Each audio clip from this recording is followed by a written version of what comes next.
Hello and welcome to Secrets of Organ Playing podcast. We are your hosts, Vidas Pinkevičius and Aušra Pinkevičienė. We've been mastering secrets of organ playing for more than 20 years and sharing them on this blog since 2011. On this show, which we create from our home in Vilnius, Lithuania, we strive to help you grow in every area of organ playing, including practice, technique, repertoire, sight reading, hymn playing, improvisation, composition, music theory, harmony, and many others. Our hope is to help you become a complete musician, or what we call as total organist, a program which we have created to help you reach your dreams faster than you would do on your own. If you are new here, we invite you to subscribe to receive free updates of this blog at organduo.lt. By subscribing, you will also receive free video how to master any organ composition and 10-day organ playing mini course. And now let's go to the podcast for today. Hi guys, this is Vidas. And Aušra. Let's start episode 314 of Secrets of Organ Playing podcast. This question was sent by Dianne. And she writes, I am struggling with keeping the practice low. I am too goal-oriented for my own good. And then, of course, I am more easily frustrated when I make mistakes, working on patience and enjoying the process. So, Dianne seems to partly answered her questions too. Yes, that's true. Because she needs patience and to enjoy the process. Why do you think, Aušra, people sometimes lack this patience and want to practice too fast?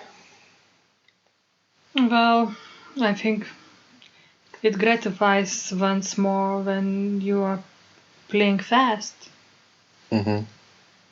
And sometimes it's so hard, to work on a slow tempo and to practice slowly. But if you won't do it, then you will be sloppy and make mistakes. And actually, sometimes I think about that story. Do you know about how a hedgehog was competing with a rabbit? A hedgehog or turtle? I know one version there was hedgehog and one version there was turtle. Okay.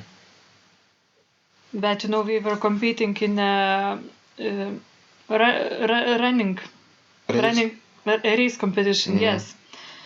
And Bunny was just running back and forth very fast, and he thought he will win, but actually Hedgehog has his wife to help him, and one was placed at the beginning of the race and mm-hmm. another at the finish of the race. Mm-hmm. And actually Hedgehog won.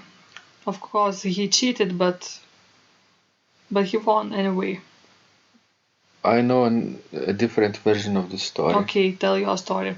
That a rabbit was competing with a turtle, and that rabbit, of course, was really fast and almost finished the race. But before he finished, he looked back, and since turtle was so far back that he couldn't even see him, then he thought maybe he should take a nap. And he did. And actually, this nap turned out to be a deep sleep for a few hours or maybe longer.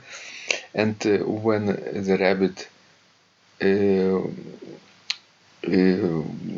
awoke, then he saw that turtle, little by little, step by step, he approached the finish and actually won the race. So, I guess, in my story, you can learn that, the smarter people win, yes? Smarter creatures win. That, think about the strategy mm-hmm. and not necessarily just, doing what we want to do without thinking about it. And in your story, of course, it's good story about slow practicing, I think. It shows that if you will practice slowly, you will finish race first and you will win it. That's right. You know why I like your story also?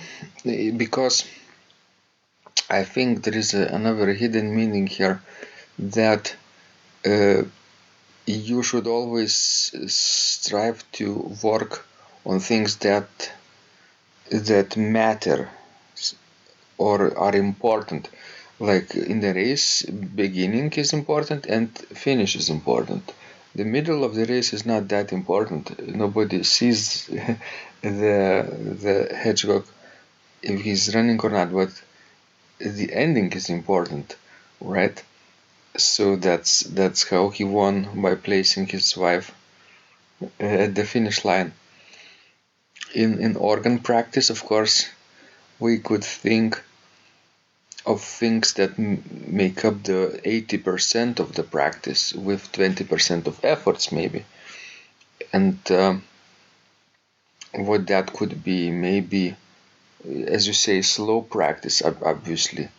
But even probably not necessarily entire piece, but maybe if you take a prelude and fugue or chorale prelude or fantasia or any other type of piece, you would probably discover that not every line is extremely difficult.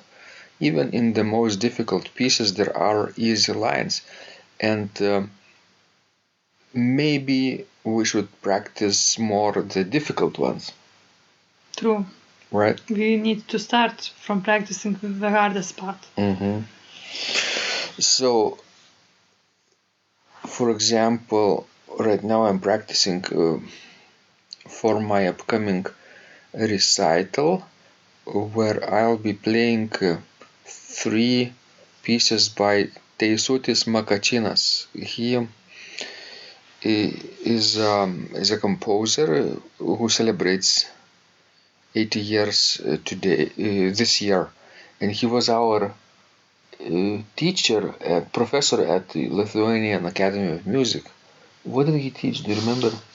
Harmony and polyphony. And improvisation too. It was part of those courses. Not a separate one. No, it wasn't a separate one. Interesting. So he wrote a bunch of popular songs, actually, which are widely broadcasted on the radio.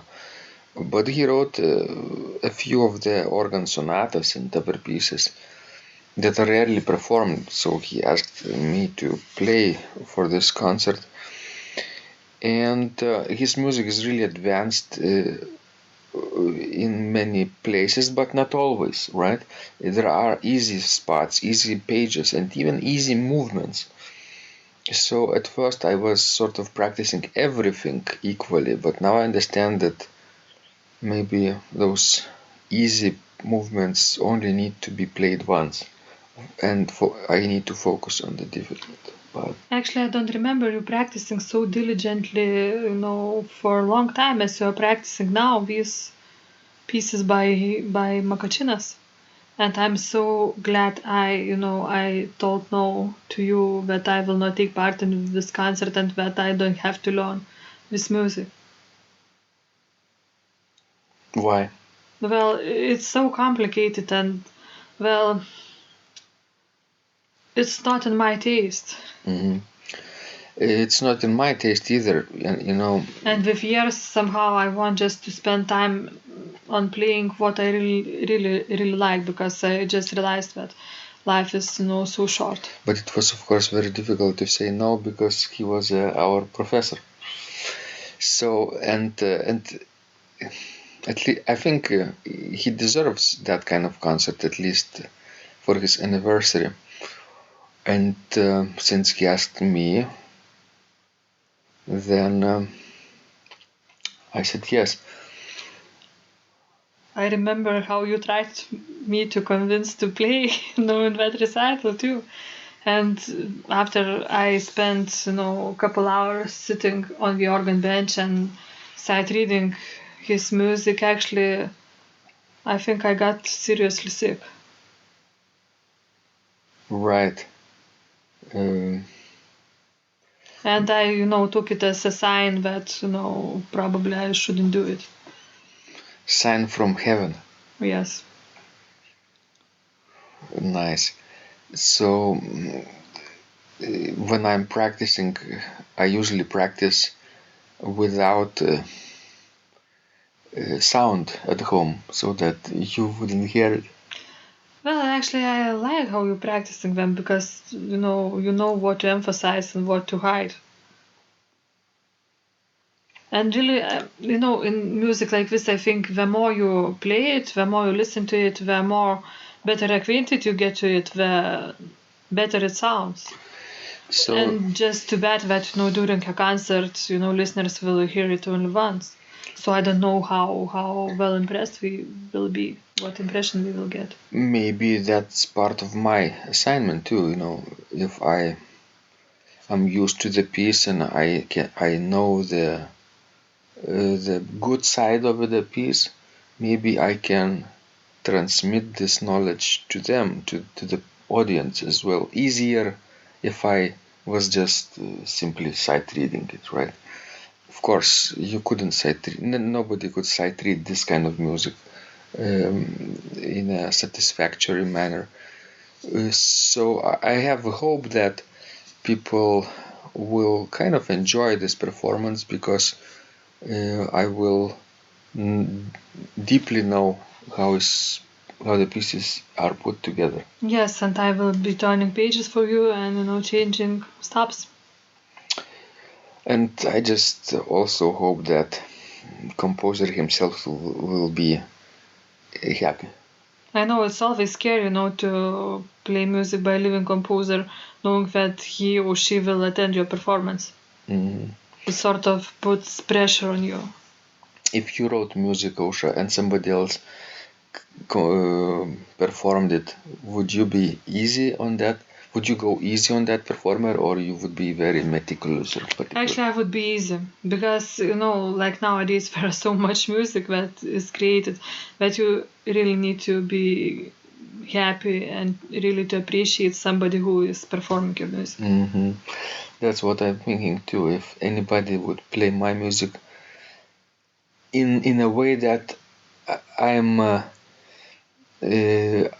in a different way from what I would imagine, right? I'm still will be very grateful, I think. True. And when you release the music into the world, I think you sort of let it go and let it live its own life without controlling it too much. That's right. And now as we go back, to question about patience, I think, if you will be patient in your practice, it will help you to be patient in other ways in life too. Because if you will strengthen this good side of yourself, of being patient, I think you benefit in other things as well. That's right. And I think it's a good exercise for me to force myself to play this kind of music that I don't enjoy right away, right? It has to grow on me because I too have to be patient. Thanks, guys. This was Vidas. And Osha. We hope this was useful to you. Please keep sending us more of your questions. We love helping you grow. And remember, when you practice, miracles happen. This blog is supported by Total Organist, the most comprehensive organ training program online, where you will find courses for every area of organ playing, including technique, practice, sight reading, repertoire playing, hymn playing, improvisation, composition, music theory, and harmony, with hundreds of scores and thousands of exercises. Here is what some of the students are saying. Hugh writes, "The sight reading course has helped me tremendously. Thank you very much for your essays, courses, and all your help." Robert writes, I found the fingerings, registration ideas, and general comments to be excellent. John writes, I have found your download very helpful. It was really excellent. I have watched some of your teaching videos, and when I read your instructions, I tried to imagine you were teaching me. You may feel disappointed that I am 2-3 days behind, but I am a slow learner, and I have committed to taking the time to get it right as you say. But the other night my wife commented that she had never heard me play such a detailed melody in the left hand so well. My left hand is generally poor. Robert writes, it has been a great pleasure in my life of having discovered your courses and material as well as the YouTube work of recordings. You have a calm and pleasant way of teaching. Ron writes, Hi Vidas and Osha, thank you guys. What a wonderful response to my email note to you. You've got me right, and I feel you understand my level of playing. Yes, at home and lucky that I have an organ for that reason. I am paying attention to this, and I am going to try this haha no longer secret model. Yes, and I love Cesar Frank too. What is very nice about your blog podcast is that Osha and Vidas are like a Socratic dialogue, and by bouncing things off of each other, so much more information comes out and is expressed. Your comments contain a wealth of information and understanding. I really appreciate this. It is very inspiring and will keep us moving forward. Would you like to receive the same or even better results that our students are getting? If so, join them at organduo.lt/total-organist. And of course, you will get the first month free too. You can cancel anytime. Also, if you haven't yet subscribed to receive free updates of this blog, make sure you do that at organduo.lt. By subscribing, you will also receive free video, how to master any organ composition and 10-day organ playing mini course. This was Vidas. And Osha from Secrets of Organ Playing. And remember, when you practice, miracles happen.